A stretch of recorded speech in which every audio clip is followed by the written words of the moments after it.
Thiruvananthapuram മണ്ണന്തലയിൽ KSRTC ബസ്സും ലോറിയും കൂട്ടിയിടിച്ചുണ്ടായ അപകടത്തിൽ നിരവധി പേർക്ക് പരിക്ക്. തിരുവനന്തപുരത്ത് നിന്നും പുറപ്പെട്ട കെ.എസ്.ആർ.ടി.സി ബസ്സാണ് എതിരെ വന്ന ലോറിയിൽ ഇടിച്ചത്. പരിക്കേറ്റവർ മെഡിക്കൽ കോളേജ് ആശുപത്രിയിൽ ചികിത്സയിലാണ്.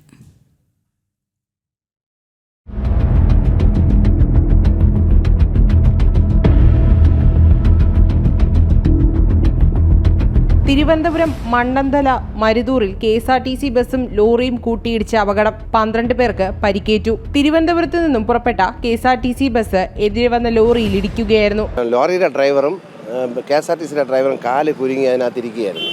ഞങ്ങൾ സ്പ്രെഡർ കട്ടറൊക്കെ വെച്ച് സീറ്റ് കെ.എസ്.ആർ.ടി.സിയിലെ സീറ്റിനെയൊക്കെ കട്ട് ചെയ്തിട്ടാണ് പുള്ളിയെ പുറത്തെടുത്ത് നമ്മൾ സേഫ്റ്റിയാക്കിയത്. ആൾക്കാർക്ക് ഒരു 10-15 പേർക്ക് സാരമായ പരിക്കുകളേ ഉള്ളൂ. അതിൽ വേറെ പ്രശ്നങ്ങളൊന്നുമില്ലായിരുന്നു. ഒത്തിരി ആക്സിഡൻറ്റ് ഇങ്ങനെ ഈ ഏരിയയിലൊക്കെ നടന്നിട്ടുള്ളതാണ്. ഈ ഒരു വളവും ചാറ്റൽ മഴയും പിന്നെ ഈ ടേണിങ് ആ ഒരു ഇതായിരുന്നു. പരിക്കേറ്റവരെ തിരുവനന്തപുരം മെഡിക്കൽ കോളേജ് ആശുപത്രിയിലേക്ക് മാറ്റി. 2 വാഹനങ്ങളുടെയും ഡ്രൈവർമാർക്ക് ഗുരുതര പരിക്കുകളില്ല. വാഹനം വെട്ടിപ്പൊളിച്ചാണ് ഡ്രൈവർമാരെ പുറത്തെടുത്തത്. ഇത് 5:45 ഒരു ബൈക്കുകാരനാണ് ഞങ്ങളുടെ വന്ന് പറയുന്നത്. ആ സമയത്തിന് ഞങ്ങൾ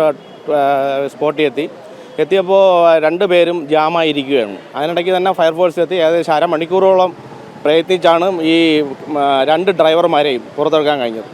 അപ്പോൾ തന്നെ കൺട്രോൾ റൂമിൽ അറിയിച്ച് സിറ്റി അവരുള്ള പോലീസിൻ്റെ എല്ലാ സജ്ജീകരണവും ഒരുക്കി ഏകദേശം 20 മിനിറ്റോടുകൂടി എല്ലാവരെയും ഹോസ്പിറ്റലിൽ എത്തിക്കാൻ കഴിഞ്ഞു. അരമണിക്കൂർ എടുത്താണ് ഡ്രൈവർമാരെ വാഹനത്തിൽ നിന്ന് പുറത്തെടുത്തത്.